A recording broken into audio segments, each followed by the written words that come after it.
everybody, welcome to ChiuStream, talking about art and life as an artist. Here's your host, artist and educator Bobby Chiu. Alright, hey everybody, and welcome to ChiuStream. Today is a special day because not only do I have my wonderful co-host Masae Seki here, but we are very honored to have schoolism instructor Jonathan Hardesty here with us as well. So please enjoy the stream. The first quick question is by Paige. What kind of brush are you using, Bobby? Oh, okay. Well, that one's simple. I'm using the default brush with pressure sensitivity for shape dynamics, to make the brush smaller or bigger when you enlarge or shrink it down. Also, I tend to use a lot of different brushes, but when I sketch, I just use the default brush. What do you guys use? Do you guys use the default brush when you're sketching, or...?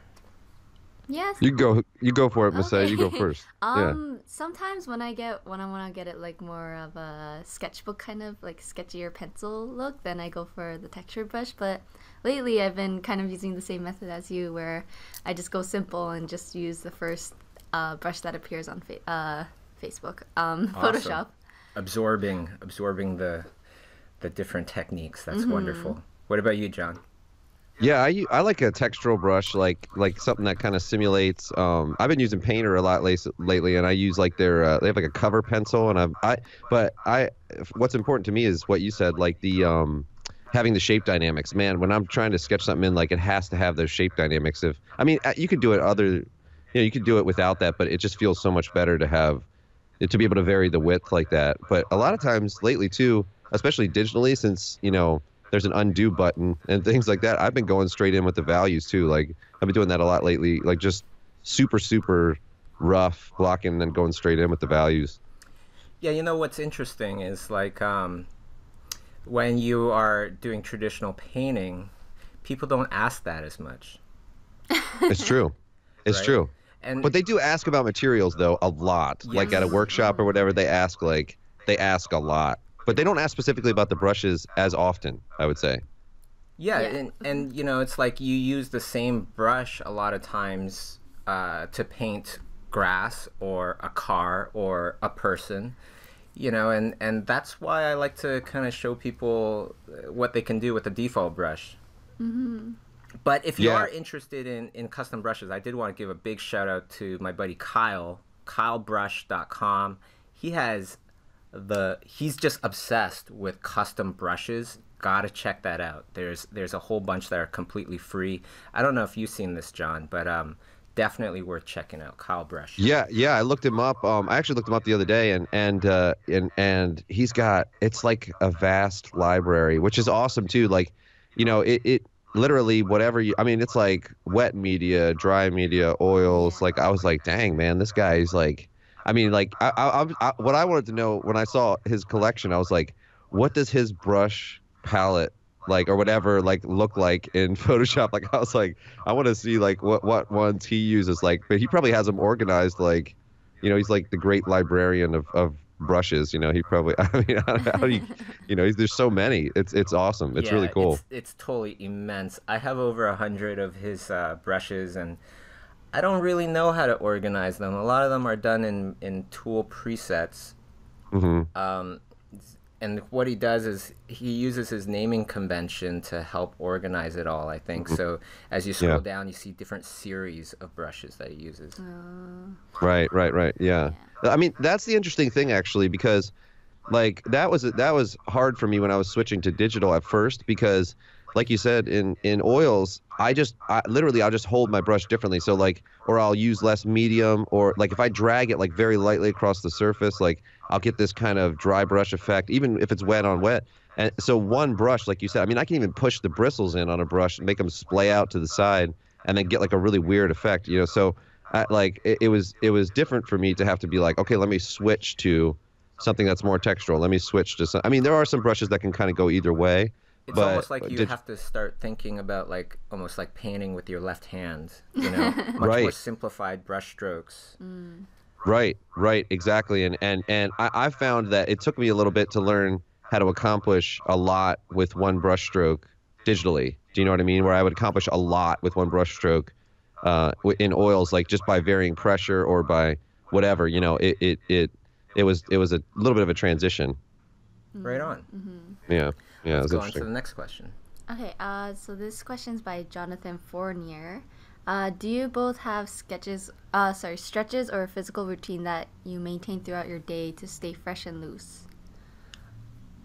You go for that, Bob. You got some cool ones. Yeah. Well, we're talking about Wim Hof. In the streams in the past and before this stream, John and I were talking about Wim Hof. The WimHofMethod.com or WimHofMethod.com. It's phenomenal. Yeah. I love it. It not only helps to help out your cardiovascular system and prevent a lot of just normal kind of sicknesses and stuff like that, but it also helps you a lot mentally, which is really, really nice. Right. Besides that, I do some exercises that were given to me by my physiotherapist because I had back problems for a while. Right. But now they're pretty much gone, so it's been awesome. Yeah. Awesome, about dude. you Yeah, I guys? remember you talking about that. Your back problems. Yeah. That's good that they're gone. What do you do, Masae? Do you do anything? Well, after work I go rock climbing a lot, maybe like 3 or 4 times a week. But I think that's been like really helping me to, last a bit longer, working, and then I obviously do stretches after a workout. So I think that's just my, almost like a daily routine or weekly routine that I do. And it's enough to, keep me active That's and awesome. up on my feet. That's really awesome. Rock climbing is no joke. Like yeah. you must like. Do you ever like break your Wacom by accident? The pen, you're just like, Like holding because your the grip, pen man, or- your grip gets insane from rock climbing. I mean, I'm a tall guy and so like I'm like 190 or whatever. So rock climbing for me is not as like it's not it's a little bit it's kind of funny but it's so hard. I mean, I did it recently. And I mean, I like what I do is I do jujitsu and Muay Thai. I do like an MMA training thing, which is fun. And so I do that like 3 times a week, 2 or 3 times a week, and then I do other stuff too in between. But there's a lot of stretching involved with that too. Like sometimes willingly being stretched, and sometimes someone is forcing you to stretch because they're they're putting a move on you or something. Stretching You know. face. Yeah, exactly. Yeah, you find yourself in funny. But I was just telling Bobby like the Wim Hof stuff, like. Because sometimes it's basically when I like with jujitsu, it's basically like it's kind of like wrestling if you don't know what it is. But sometimes there'll be like a 300-pound guy like putting all his weight on you, and it's like, okay, it's like I gotta breathe here, and, and do all that. It's fun though. But I love it. It keeps me aware and keeps me like, and also sleep plays a big role too. Like I really think sleep plays a very big role. Like people discount that a lot. They just feel like I'm gonna stay up and eat chips, and well, the next day you're going to feel you're not going to be able to concentrate, Yeah, something that I found in common with just pretty much every artist that I've met that's been in the biz for over 10 years or so, if they don't exercise and they're just sitting there all day, they develop some sort of problem or another. Oh yeah, for sure. I mean, you can't help but do that. And I love painting standing up. Like I hate painting sitting down, and I want to eventually get one of those desks for the digital side where I can stand up, and where they raise up, Yeah. IKEA. Yeah, IKEA has a pretty decent one. It's not like as expensive as many of those other ones. It's about maybe $500-$600 depending on where you're getting it from, I guess, what country you're in. But Right. yeah, they have a nice, relatively affordable one comparatively. So Yeah, and it works great. yeah. We I gotta have look it that up. here. Yeah, my brother-in-law got some. He has a design, like a marketing company, and he got a bunch for them, but they were expensive. But yeah, the $600 isn't too bad. That's, yeah. I mean, I could probably build something too, but I'd like to have it like go up and down if I could. Yeah. IKEA's the place to go. Yeah, that's cool. But it does help. I mean, to stand up and walk around while I'm painting, man, that makes a huge difference just in my mental state, I think. Yeah, it totally does. This next question's pretty good. I like this next question. Okay. So by Jessica Fuller, how do you battle the challenge of underpricing your work when you don't have much of a following? My friends tell me I underprice myself, but I am desperate for the funds. Yeah. Yes, yeah, that's well, like for me, like well, go ahead, Bobby. You're probably actually more informed about this, but go ahead. You say what you would say first, 'cause I think that's going to be the better of the two answers. Well, I try never to be rushed. I always try to do things quickly, but don't do it rushed, and a lot of times that has a lot to do with your career as well. It's this constant kind of balance between feeding yourself and still respecting yourself enough to charge what you should charge for whatever it is that you're paying, whatever you're doing. But it is kind of like this chess game, so like in the beginning, nobody's giving you any work. The only work that you're getting are people that are giving you, like $20, $50 to do like an epic painting or something like that. A lot of people might disagree, but I say do them as long as those are jobs that have the same kind of topic, the same kind of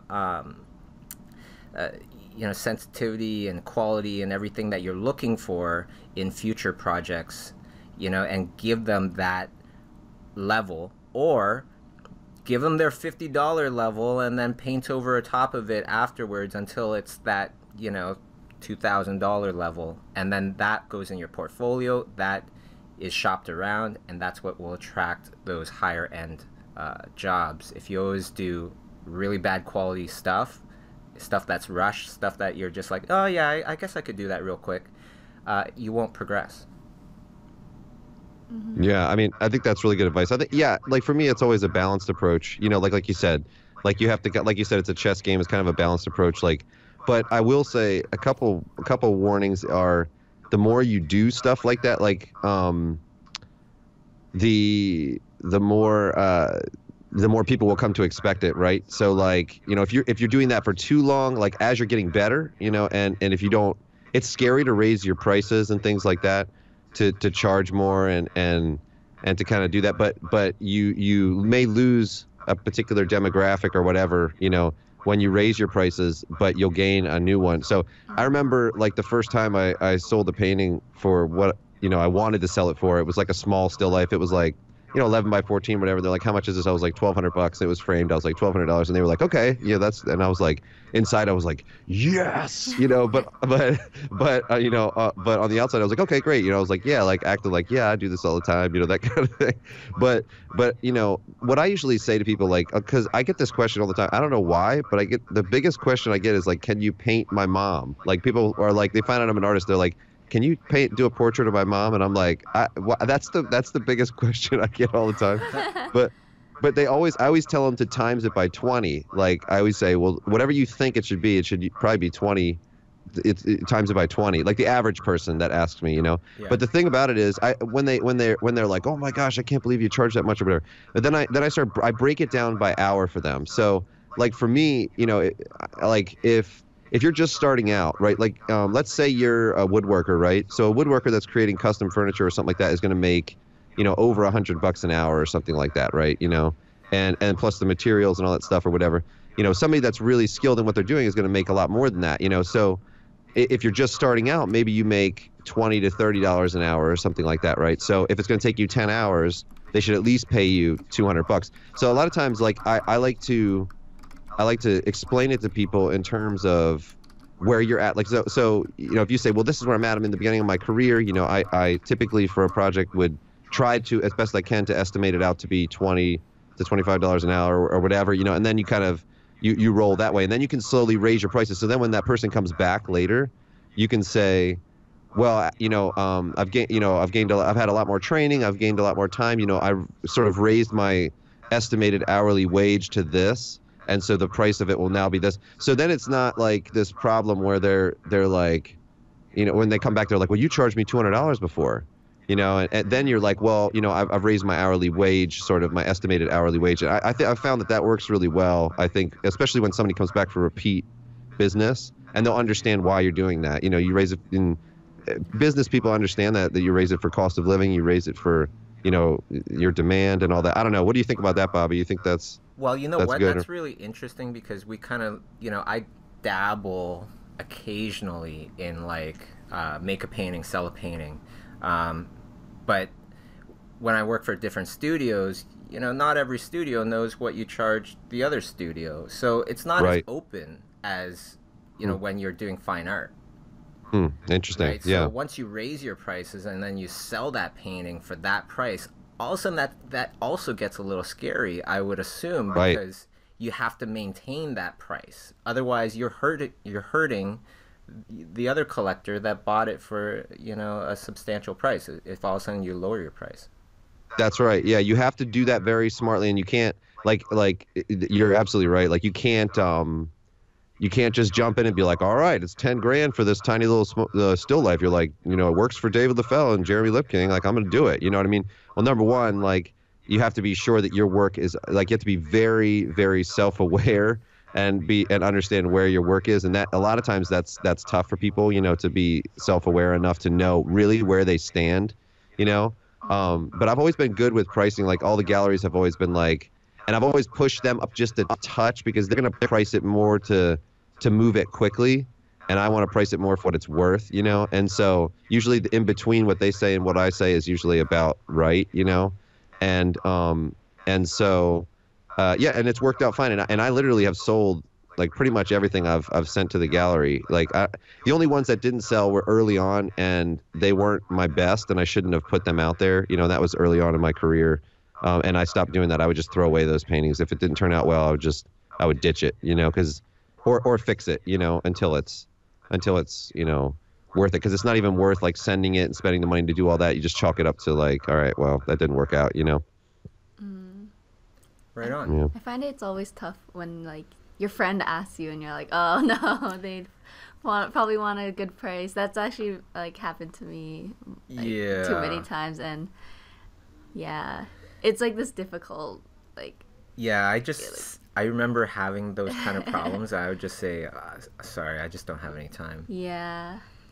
Yeah. I mean, I usually tell them, I say, okay, $50 an hour is my friends and family. That's what I tell them. I say, so this thing that's going to take me 20 hours, I'm like, you got to pay me, you know, 1,000. And they're like, and I was like, and that's me giving you a break. You know what I mean? And they're like, okay, you know, but a lot of it, like, you know, if what you have to, once you get your work to the level that you can demand that, then you have to sort of demand that. Like you have like, and there's also, wouldn't you say, Bobby, there's a perception like, there's a little bit of a perception like if you're the cheapest one that you're not as good. Like you might be, because I'm a nice guy too, and I like to give people discounts a lot of time. I like to do, you know, whatever. I kind of lean that direction, but I realized like there's a perception side of it too, where you know, if you downplay yourself too much, people actually, you know, assume that you're not as good because you're not charging as much, you know? Well, yeah, that's what happened when we first started doing the subscription thing with Schoolism. You know, going from hundreds of dollars a month or for one class to $15 a month, newcomers, they needed to almost be educated a little bit about like, actually, this is extremely high quality and it's more like a mission for us to make it affordable for everybody. Right. But the good thing is that the community on Schoolism is really nice and they're really strong and supportive, and they would kind of educate each other. So that's how we kind of got over that. Yeah, that is tricky. That's tricky. Yeah, I didn't even think about that. But you guys, yeah, when you did that, you probably had to deal with that. That's true. Yeah. I guess the next question ties in well with like the previous question. So Evo Frex asks, how do you find your first ever client? Yeah. That's tough. Yeah, mine was from winning an art contest, and then that company hired me to do the cover of their software. What about you guys? Oh, mine was.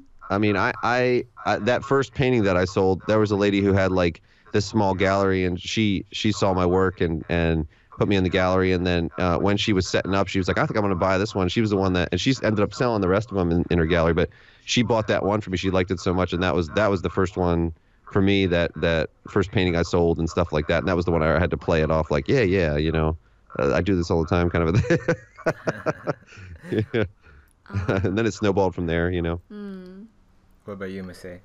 I think, well, I'm not sure if I can really say it as a first client, but I guess when I went to conventions, I did like commissions and stuff, and then on my own time, I would like I kind of did a contest as well where Oh yeah, I yeah. entered into the Uniqlo Pixar themed contest, and I got my shirt. My design got sold all around of Uniqlo all around the world. So I got a bit of prize for that. But I think that was pretty cool. Yeah, in the beginning, it's like you're trying to start a fire. You're not trying to build a fire, you know? So like you got to just try everything and give it like that intensity of like do or die kind of thing until something gels. Right. And it's really I mean, you guys would probably agree with me here too that like a lot of people focus on like marketing themselves at the beginning and things like that, and I think that's the wrong focus at the beginning. To me, like I think the focus at the beginning should be getting good, and making sure that you like actually are very, very good, and figuring out what that means and stuff, because I feel like then a lot of doors open for, because like like you guys said, you entered a contest or you did something. Well, what made you win? It was because your work was really good, and people saw that right off the bat. And so I feel like it's funny because when people talk about getting their first job, they rarely talk about or getting a job at all, in general. They don't talk about being of the right caliber. They talk about like what they have to do to market themselves and what they have to, I mean, if your work's like awesome, it's gonna take care of itself, Yeah, one other thing before we go on to another question, I just want to, say like the best way to kind of get your start and have people believe in you is to start by believing in yourself. If you kind of present yourself like, oh, I'm just a beginner, and you start giving all these excuses as you're showing the painting, nobody's going to buy it. Right. Yeah. Hey, when I went into this one gallery, I wanted to work with this one gallery, so I just brought my paintings in the car with me, and I walked into the gallery and I just started looking around. But they always can spot an artist because the artists don't look like the other people that are buying the paintings and stuff. They always know. So I walked in, and so I went right for the receptionist. Like they had a couple of them, they were there, and so I started talking with them, started chatting with them, because I was like, these are the people that make the real decisions. You know what I mean? Like, and so they, we're laughing and stuff. It was like 20 minutes. She's like, well, what are you doing here? And I was like, oh, I'm an artist. And she's like, oh, what's your website? And so I had just updated it, of course, right before that. So I said, oh, here it is. So they go to it. They're like, oh, your work's good. And I was like, yeah. I said, I got some paintings in the car with me. She's like, yeah, bring them in. So I bring them in. So then she brings the owner over, and he's like, yeah. He's like, all right, we'll work with you. He's like, you have any more? I was like, yeah, I got 12 at home, just like this. Awesome. And he's like, yeah. He's like, good. He's like, bring them in. And then they sold them like within a couple months. All those were sold, and and so I mean that's kind of, if I would have gone in there and been like, well, I'm just starting out, and I don't, I'm not sure, what do you guys think? And I mean, I just kind of went in and was like, once I knew I was ready, I was like, I've got 12 good paintings sitting at home. I was like, these are good. So I went in and I was just like, I mean, because I want to eventually, if Arcadia Gallery in New York, I want to, Arcadia Contemporary. One of my goals is to work with them, and I'm not ready yet to bring my stuff in there. Like there's a number of different reasons for that, but I'm working on getting a body of work that I'll bring into them, and I'll just drive up there and walk in, and then I'll have that body of work ready. I'll have everything ready to roll, and when I walk in there and when they start asking me questions, which they will, I'll be like, well, I'm also evaluating you to see whether I want to work with you. Do you know what I mean? Like that kind of a thing. I mean, it's that kind of a thing. So, because it's a great gallery, I think, but I'd want to be sure. And so I don't know. I mean, that's you have to kind of go in like that. And if your work's good, then you can say that. It's not pompous. It's just it's good or it's not. You could paint like Jonathan Hardesty or something to that level before you start acting like you're the boss. Well, see, that's the thing, and you don't have to be obnoxious about it either, but it's just kind of like, I mean, I'm very clear, like there's gaping holes in my knowledge, and there's gaping holes in my ability, and I'm aware of those things. Do you know what I mean? But when it comes to certain things, I'm like, I'm good at this. You know what I mean? And I can feel confident saying, I'm good at this and this and this. So don't try to undershoot me or whatever with this kind of thing, because I know what this is worth. That kind of a thing. So if even look, like if there's people out there that are doing work and you're looking around and you're getting feedback from other people and you're on a certain level, like, and you're asking other people and you say, well, how much do you charge for this job? And okay, I charge $1,500 for this, or and they're charging that, and you have not just you yourself, but you've heard from other people that you are on, somewhat on the same level, then charge the same, kind of, take a cue from that and have more confidence in yourself and do that, I don't know.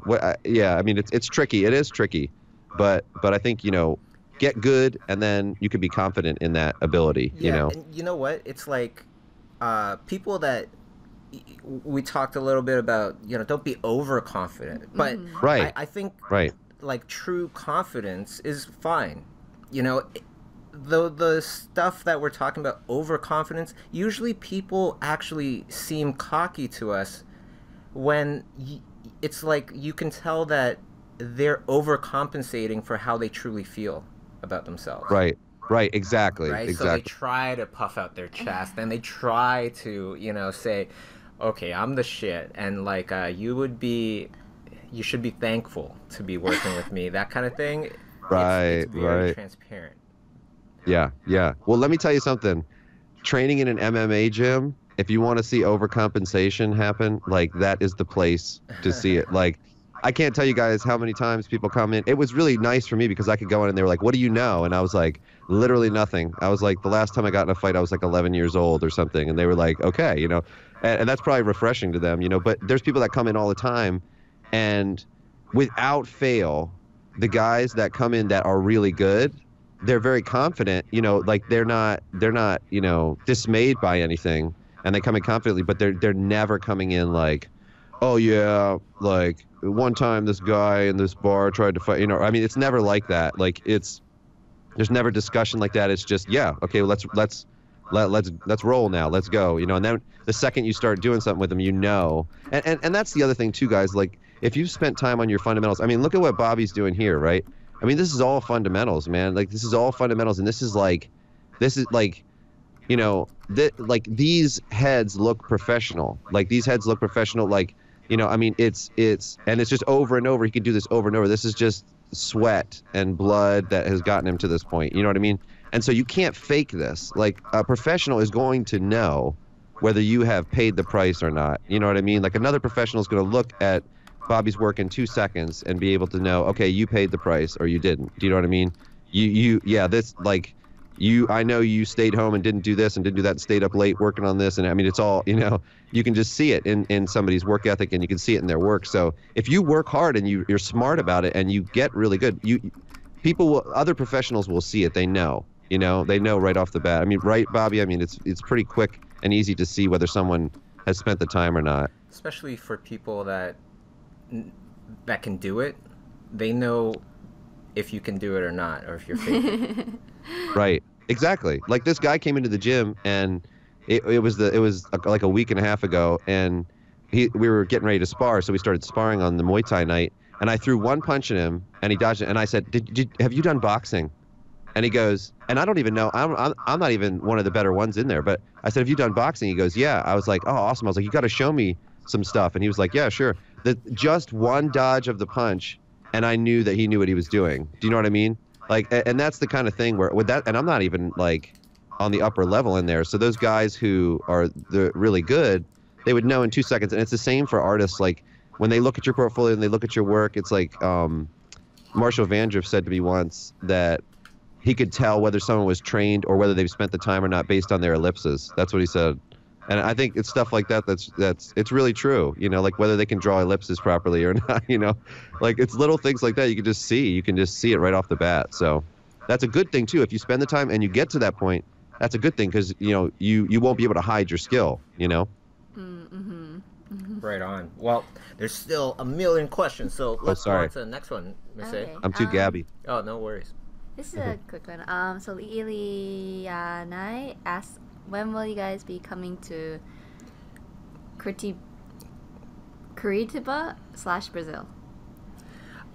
Brazil. I miss my wonderful friends in Brazil and the people in Brazil. I don't know when we're gonna get back to Brazil, but it's not gonna be this year. I hope it'll be 2018. Mm-hmm. That one's a quick one. Let's go on to the next one. Okay, Yeah. Writing asks, you said that what we draw would sorry. You said that what we draw would reflect us, but I still can't find that. Any tips on finding what we want to draw to express ourselves? You know what? It's all about gathering your options, and you gather your options by learning all these different things, and then the things that you like, you keep gravitating towards them, you keep practicing them, you keep delving into them and getting better. That's just a natural thing. The thing about it is, stop looking for your style and start looking for knowledge. As much knowledge as you can. Even if you feel like you might not totally like it, delve into it first before you make those kind of decisions. Truth is in knowledge, right? Yeah, that's it, man. You said it. Okay, so the next question's by Dimeniki.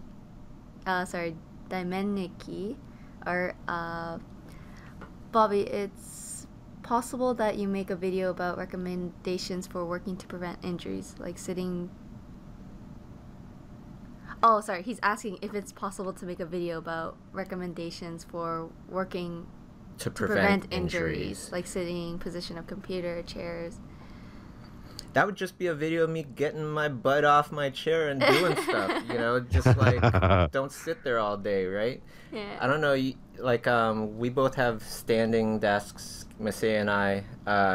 John, you probably do some standing painting as well, but you do your MMA, which keeps you fit and keeps you, Mm-hmm. Oh yeah, the Muay Thai is brutal, man. It's a really hard workout. It's really hard. Seems super tough. Yeah. I've tried. You don't think just kicking and punching, but it's like it really wipes you out. I've tried MMA once or twice, and oh man, Did you fight a guy or you fight a girl? I think it was it was like really beginner, so it was the basics of punching, kicking, and then all the exercises. Even just the warm up, I was like dying. Yeah, I know. So, it's crazy. Like the first time I went in there, I was like, like I felt like I was gonna puke. I had to stop. I was like, oh man, and then but it gets easier. But man, that first time in there, I was like, oh yeah, I'm fit, and I was like, oh, okay, that's not fit, Yeah, it's funny. I guess it's like art too. It's like the more you do it, obviously it'll get easier. And climbing a rock wall. Oh my gosh, if you haven't done that, and then you try to do that, that's exhausting. That is so your forearms are dead, Yeah. So I've seen videos of Masae climbing walls upside down, it's not even a vertical oh, dude, that's wall so anymore. brutal. That is so hard. That's so unbelievably hard. And we kind of sit back on our couch and we watch American Ninja Warrior, and we're like, psh, that guy fell. We're just we're like, come on, But then when you actually get out there and try it, it is so stinking hard. It is really difficult. So that's awesome that you do that, Masae. It's cool. I think one of the reasons I keep going back to it is because when I'm there's always this one route that I'm working on, and then every time I get closer and closer, and then when I finish, it's this really great feeling that I get. Oh yeah. Awesome. Best feelings of accomplishment are through lots of hard work and getting past a lot of challenges. Yeah. Right on. Oh yeah. Totally. Okay. Totally. So the next question is by Evo. Do you believe that everyone has imagination, but the problem is about how to put it on paper and the fear of doing it and failing? Well, that's a really good question. I've never heard that question before. It's a really good one. I would say yeah, I would say everybody had everybody as a kid. I've never seen a kid that when you're let me put my hand in the shape of a gun, my fingers in the shape of a gun or whatever, or pretending with them that literally couldn't pretend. There might be a kid out there that could, or that is like that. I mean, that can't pretend, but I haven't seen one. Somebody can pretend somewhat. Even the most super, super analytical children can at least do that a little bit. And so there's a spectrum there that everybody kind of falls on. But man, I think it's a skill. And I think there are exercises to get your creativity flowing. And guys, like Bobby, who have to each movie, each film, each project, they have to turn on the creativity. Somebody will be like, hey, I want you to be creative. Okay, you must be creative right now. Do it. And so you have to find ways to sort of kickstart that. And so if you're able to, if you're able to kickstart your imagination, and there's ways to kind of do that, then there's ways for everybody to kind of learn to do that, I think. What do you think, Bobby? I mean, this is more in your genre than mine, but I think so. I think that's everything that you said makes perfect sense. And just to add on top of it, it's like I think a huge key to it is thinking about it from the viewer's point of view. You know, would they think that this is creative? Because if you're the only one that thinks that your stuff is funny, it's not funny. That's really funny. Yeah, it's true. Right? And same with like when I do gallery paintings, I try to think about it like, would I like this painting? Right. You know, if I wasn't me, and yeah, like would I actually want to buy it?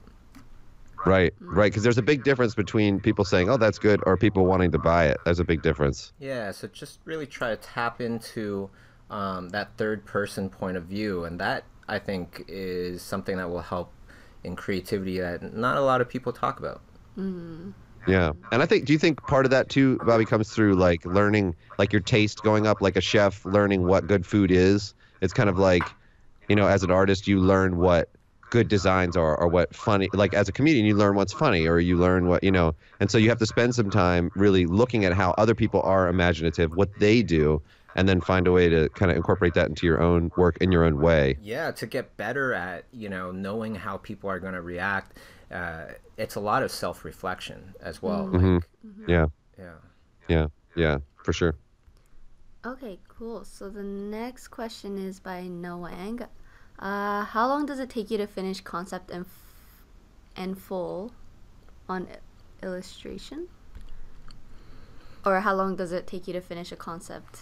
I think this one's pretty universal. It depends on how many elements. It depends on how complex the illustration is. A painting could take 20 minutes sometimes. A painting could take 2 weeks sometimes. It just really depends on the complexity.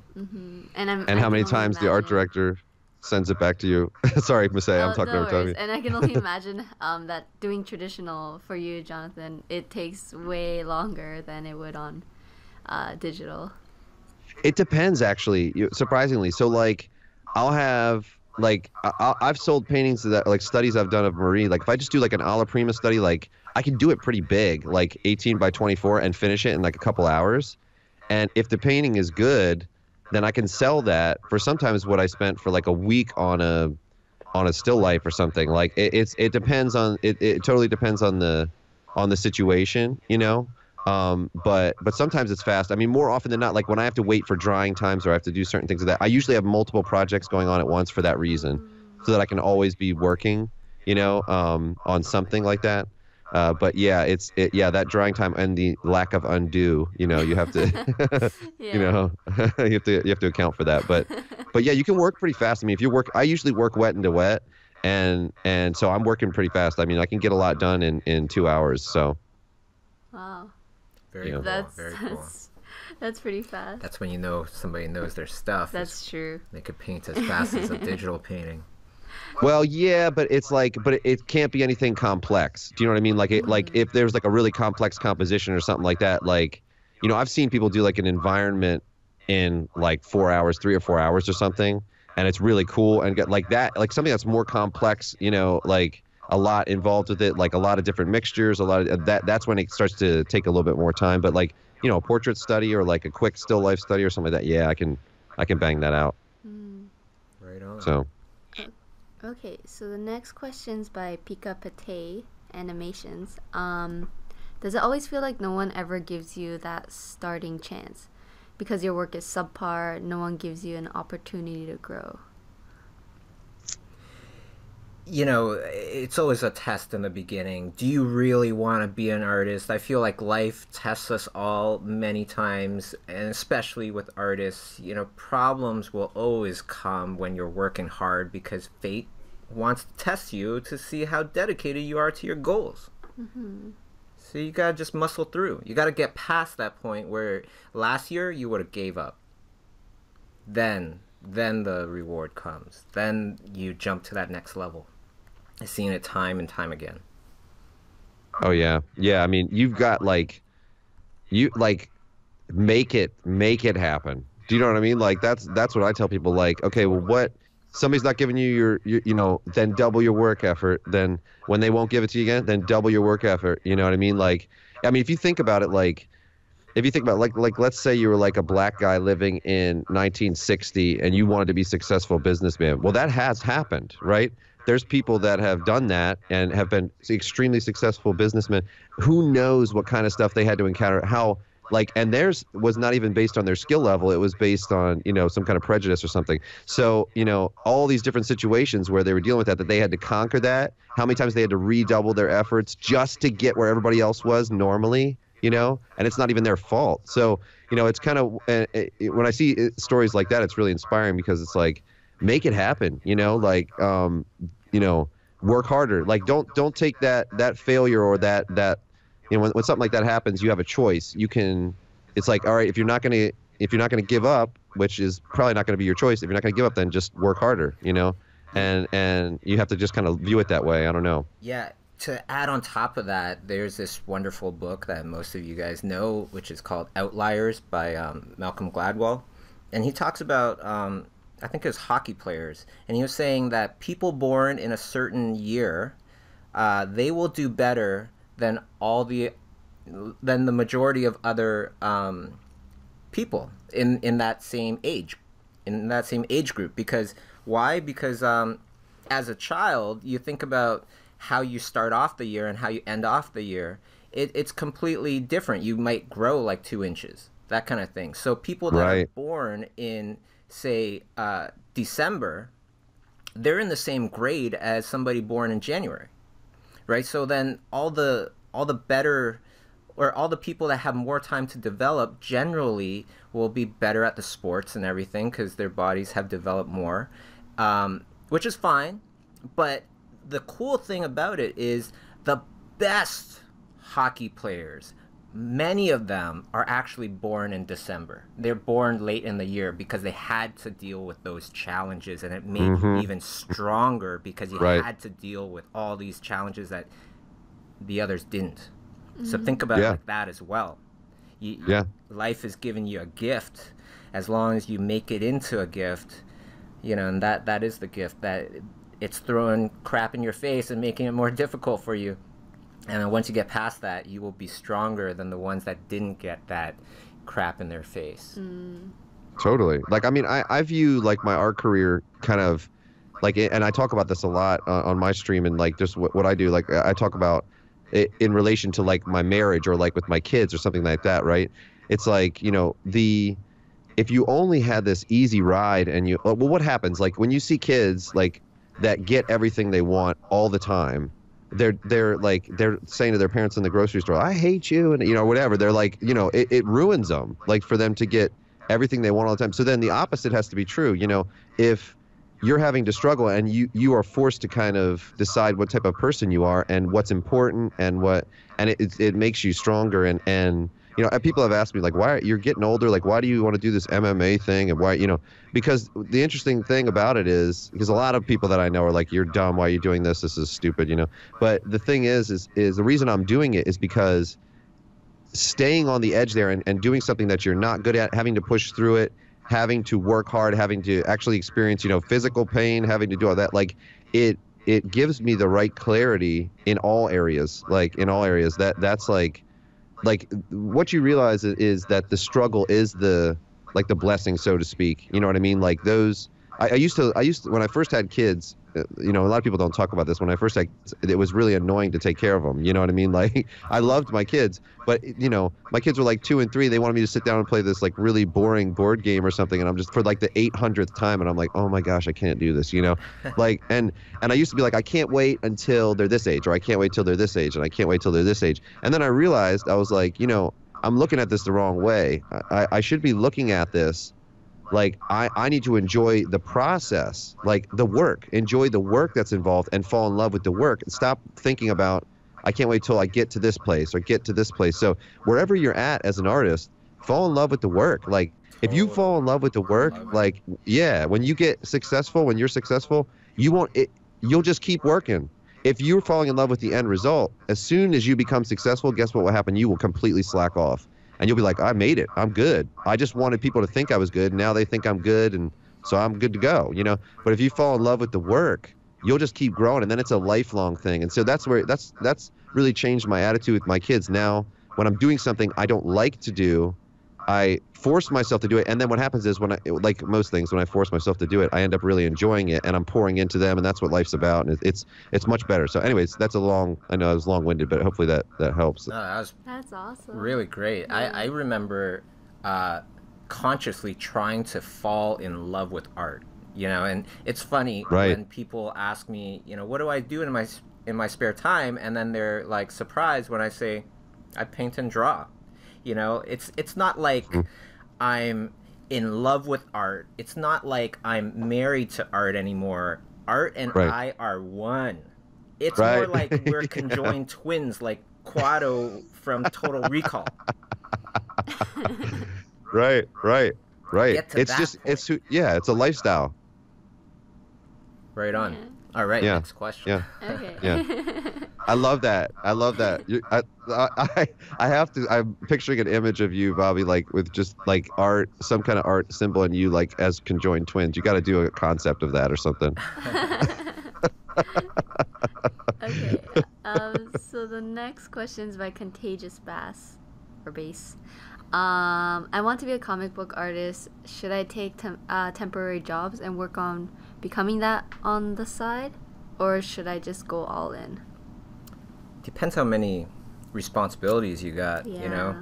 If you're living at home, eating mom's good cooking and got no rent to pay, then be a comic book artist now and just dive right in. That's what I would think. Mm-hmm. Yeah, I agree. I mean, if you don't have responsibilities, but this is the trick, is like, you know, if you're gonna dive in. That means treat it like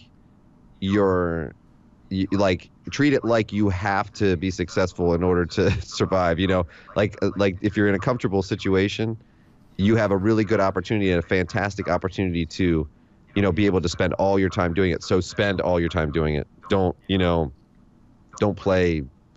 I mean, you know, don't play video games. Like, don't play, you know, Overwatch half the day and then be like, well, I'm doing research or, you know, whatever, and then do the rest, you know, like pour yourself into it 100%. And if you're living with your parents and it's that kind of a situation, they're not going to, like, if they see you like working your tail off, they're going to be like, okay, this is fine. They're going somewhere. You know what I mean? They're not going to have a problem with that. But the second you start slacking off, they're going to be like, all right, you got to get out of here and and figure it out, you know? Awesome. Yeah. Okay. So the next question is by Incarnation78. I'm trying to work out the chance to go to Seattle Workshop. How late can I register for those classes?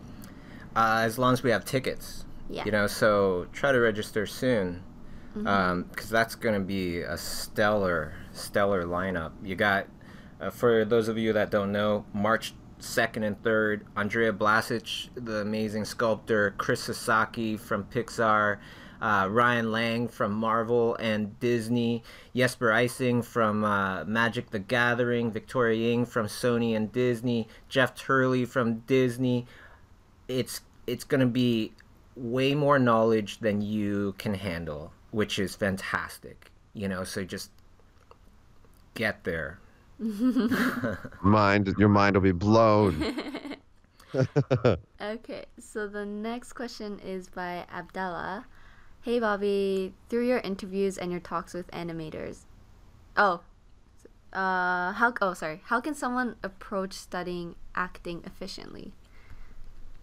The most efficient way of learning anything is take a class. Take it, you know, have somebody explain it to you, their methods and their procedures, their philosophies. And then when you're done, take another acting course from another amazing actor. Because just like art, there's many different ways of acting, right? So same thing with art. Once you're done learning how to paint environments from Nathan Fowkes, take another, you know, mentor, try to get another book or a video or whatever to learn another way. That is the shortest, that's the fastest way to get really, really good. Mm-hmm. Totally. Yeah, and act. Make sure you're acting. You know what I mean? I know that sounds funny, but it's like the best way to become an actor is to be acting all the time and getting better. You know, don't forget that. Like, Oh yeah. just be doing it all the time. You know, and you'll get better. Okay. So the next question's by Fadian. Do you have any advice for people living in a third world country to still pursue art given the hard circumstances? I love this question because that's exactly why we're doing the subscription program for Schoolism. With every disadvantage that you think you have, we got to keep searching for that advantage. You're living in a third world country. First, there's not a lot of artists around, so you don't have that much competition around you, but perhaps True. there's not that much need, right, for artists where you live. But the advantage is that everything's cheaper where you live, right? And you don't have to have job after job after job of these high-end jobs to keep your apartment in San Francisco where you're paying Right. $3,000 a month or something like that. You can stretch it out. So because your dollar can stretch a lot further, hey, I think it's super possible. Get on the internet, get on artstation.com, get on all these different things, join contests, do everything that you can and do it all at once. You're trying to create fire here, people. I love it. And we I love live it, in yeah. a good age where the internet, it can take you a lot of places. I mean, compared to before, I'm assuming. I'm not Yeah, sure because yeah. I've been living in this like. It was really cool, like the interview with Igor Albin Chevalier yesterday. Oh, yes. The Black Frog. Dude, he's so awesome. he was- He is awesome. He was living in squats in London, like pretty much. The man was homeless for 7 months trying to get into Jim Henson's studio. Wow, that's Right? crazy. That's hardcore. That's really, and he ended up getting in there. Yeah. Of course he did. Of course he did. Right? Well, I mean, what else? It's like anybody that's willing to do that. It's like, dang, I mean, it's gonna happen. Yeah, and that disadvantage, it's like, well, what was the advantage with that? I doubt a lot of people can hang with this man, when you're trying to get something. This person will not stop. He doesn't even need a place to live. Right. He will right. keep going after his goals, which is incredible strength. Yeah.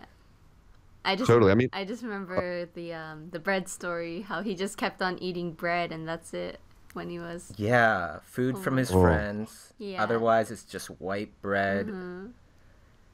Yeah. Man, that's hard. That's hardcore. I mean, but everybody has those kind of stories. I mean, like when I was training in the atelier, like there was a month where for 3 weeks we had to eat lentils. My wife and I had to eat lentils, and and I still to this day I'm like, oh, like lentils. Like I'm just like, I've learned to like them again. But everybody has like something similar. That now that's extreme. I mean, like his situation was very, very intense. I mean, because Super that. extreme, yeah. Yeah, I mean that's much more extreme. Mine was like 3 weeks of just having to eat, and it was pretty much straight lentils. But I worked at a bread place, so I got bread for free, which was good. A loaf of bread every day. We ate that too.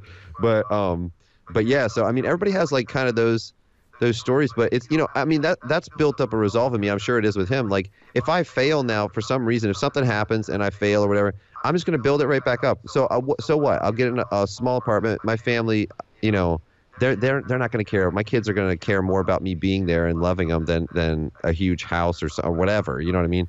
And so, if I fail and something happens, I'll start back over and I'll build it right back up. And like I said, you fall in love with the work, and it's I don't know. Yeah, that's really inspiring to hear him say that. Especially since he's just like, I mean, tenacious. It's like a dog with a bone. It's like, forget it. Like I'm getting this. Oh, yeah. And it's awesome. Igor's a It's killer. awesome. Yeah. It's the best. It's the best. I mean, you can see it in his work. He's just phenomenal. Totally. Okay. So the next question is by Socially Awkward Sam. Hey guys. I was wondering, what's the best way to study artists' work? Do you have a structure for what you do every time you study an artist? Why don't you take I this one, John? Yeah, I usually like to study based on their intent, right? So their intent and then their execution. So like what like you're going to study like a concept different than a concept design different than you would study like a fine art painting or different than you'd study an illustration, right? So what were they trying to accomplish? I try to get in their head to try to figure out, okay, how are they using from a technical side, how are they using the proportion, value, edge, color, composition, whatever? How are they using that to achieve the means that they want to achieve, and then you factor in their intent. So also like with concept design, you say, what are they trying to do with this? They're trying to communicate an idea. They're trying to, what kind of idea for this character? What does this character have to be like? Okay, how did they do that? Technically, how did they achieve that? And I like to try to, specifically, I guess I would say, you look for how their technical side or how they use the technical concepts to achieve their goals. That to me is the most interesting thing, because then you can sort of get inside their head and you could almost do another painting like them. One thing that I've done is do a master copy of someone, and so like I'll do like a master copy of Fetchin or something like that, and then I'll do a drawing and try to copy it exactly like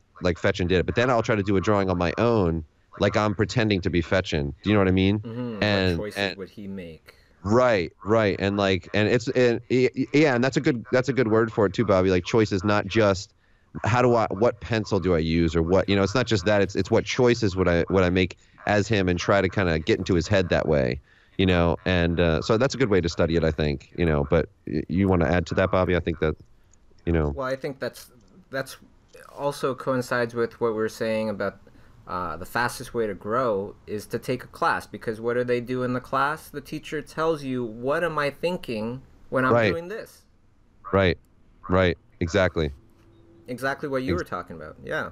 Right, yep, I mean, you don't have to try to get in their head. They're telling you what's in their head. Yeah, and it doesn't have to necessarily be a schoolism class. This is a universal, like, truth. Right. I take classes, I take schoolism classes, I take other classes. I take, copywriting classes from a copywriter that I just finished, and doing the Wim Hof thing. I'm learning from Wim Hof, like. Right. Yeah. Exactly. And what you'll find too is the more you study with people, you'll start to see in all areas too, not even just in art, but in everything, you start to see this overlap, and you start to figure out, okay, all these people that are successful, all these people that are doing this, they do this type of a thing, and they approach it like this, and they act like this, and they, and you start to see this commonality, and that's when you start to unlock a lot of the keys of how to get better and how to progress. Definitely. Okay, cool. So the next question is by Isaac. Hey guys, are you considering to do a workshop in Mexico someday? Yes, absolutely. I love Mexico. Every time I go, it's just been an awesome experience. And, just going out there and meeting the other artists around the world is one of my true passions. And, I have a lot of friends in Mexico, so definitely be looking out for that in the future. Again, it's not going to be this year, but it will be in the future. Mm-hmm. You probably have to plan those so far ahead, don't you, Bobby? Those, there's a lot that has to come together, right? Yeah, more and more. It's right. Schoolism has become like a bigger and bigger ship. So to turn the ship, it takes more effort. Yeah, that's a good analogy. It's good. Yeah. Okay, so the next question is by Mika Madden. Hey, Mika. Hey Bobby, I wanted to make a portfolio for character design, but I really don't know from where to start. I overthink too much and I get blocked. How can I break the ice? What I would do, what I would do, Maro, is just like pretend you're on a project already, and think about all the things that you would need to do as a character designer for that project. So what would this project need? It would need a script. You can look up scripts online. Take a live action film that you would love to see animated and start working on it like as an animated film. Mm-hmm. draw your characters in certain situations. And most of all is what we were talking about before, is think about it from the third person point of view. If you had the studio and you are looking through portfolios and you're looking through this portfolio, what is going to make you go, oh, I need to call Mara. I need to, hire this person, or I need to talk to this person. So I guess it's like the whole third person perspective. Yeah, again. yeah, absolutely. Because that's what we call communication, right? If you are trying to communicate a funny thing or something that is going to really captivate people, and you're the only one that is being captivated by your own art, it's not going to get you anywhere. Right. And that's a hard pill to swallow sometimes, but the sooner you swallow that pill, the more you can sort of, the sooner you can get past it, Yeah. Okay, so the next question is by Anthony. Is there a private Facebook group for schoolism, or maybe a forum? There's a Facebook group for schoolism. It is public, so you can actually, I think you just look up schoolism subscription group and you'll find it there. That's nice because everybody is very communicative. People comment on your stuff, but as well, if you're not part of the group, you can still see the contents of the group, so you can see kind of like the classes that you might be interested in and what people are saying about it, regular folks. So I think I would suggest that. Okay, cool. So the next question is by Victor. Hey, I have problems that I start to grip my pen really tight and I don't notice. The drawing gets stiff and my hands start to hurt after some time. How can I get rid of this habit? Wow, I never had this problem. Do you guys have this problem ever? I think I have the problem sometimes where you're just like in the zone and you're just like going, really at the drawing, and then the next thing you know, your hand's like, tight and stiff. But you climb rocks, so it doesn't matter. Right, I know. She does. Yeah, she's never gonna get. You're never gonna get any kind of carpal tunnel. You're just you got too much muscle to do it. But yeah, I did that. Like when I first started digital painting, I would do that too. I would grip I would be like, man, why am I gripping the stylus so hard? Like I didn't realize I was doing that. Like, I think if you hold it differently, it helps. Like how we normally hold it like, and you can just switch off and on doing this. You don't have to do it the whole time, but we hold it normally with our like pointer finger, our middle finger, and our thumb. If you switch it and put it between like your pinky and your ring finger and do that, like it feels a little bit odd at first, but you won't press as hard. Like it kind of reminds you that you're not holding it that way, that when you're writing, and you can hold it a little bit more lightly that way. If you try switching up your fingers, like you can still use your thumb for the buttons on the stylus and stuff, and that helps. It makes it so it's at least reminding your brain not to hold it too hard. That worked for me, That's I don't know. Great tip. Yeah, I kind of want to try that out now. I never even heard of that. That's right on. Dropping those knowledge bombs. All right, last question. Okay, last question. This is a good one. By Progress, what artist did inspire you the most? What artist inspire you the most? I would have to say, unequivocally, 100%, Bobby Chiu. Aww, me too. Right on. Well, Bobby really does inspire me, though. And you guys inspire me a hell of a lot to keep me going, and the viewers as well. Constantly giving positive feedback and things like that, words of encouragement. That drives me as well. For me, the artist that inspired me the most, I have to give it to my buddy Steven Silver. Because Steven, when I was at my lowest low, it just by fate, Steven called me on the phone when Skype wasn't available and all that stuff. I emailed him a couple weeks before that, and he asked for my phone number when I kind of asked him for art advice before I was even starting off, kind of thing. And at my lowest low, my computer broke down. I lost my whole portfolio Oh the day that I no. quit my job. Just wondering why on all the days does it have to be this day that my whole, everything's gone. Steven Silver called me, and it was that exact moment when I kind of said to myself, you know what? I don't care. This is life testing me, throwing another, cow patty in my face to make sure that I deserve what I'm going after. That exact moment when I passed that point where last year I would have just gave up at that point. Once I went past that point, that's when Steven Silver called me and he convinced me, talked to me for over an hour, just convincing me that it's all about your mindset. It's all about the mindset that gets you to your goals. If you don't discipline yourself, life will eventually discipline you for you, and it Right. won't be fun. Right. And that it's all about that love. It's all about that passion that will get you to those highest levels. At the end of the call, I said to Steven, I was like, you changed my life today. How can I ever repay you? And he just said to me, he said, well, when it comes to a point in your life where you feel like you can give back to somebody else, give back to somebody else and we'll call it even. How That's cool awesome. is that? It's great.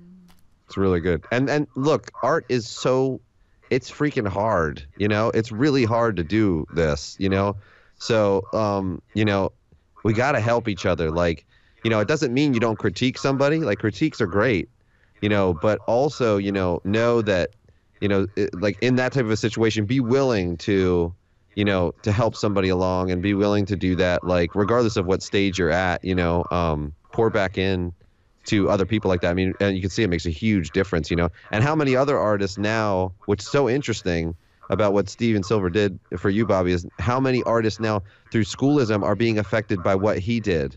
Do you know what I mean? Oh, yeah. Like his initial thing there that he did for you is now had a ripple effect for schoolism that is like ridiculous. I mean, there's like a ridiculous amounts of people that are getting help and achieving what they want to achieve through that. And if you would have stopped, none of that would have happened, Yeah, so that's pretty amazing. That's awesome. That's really cool.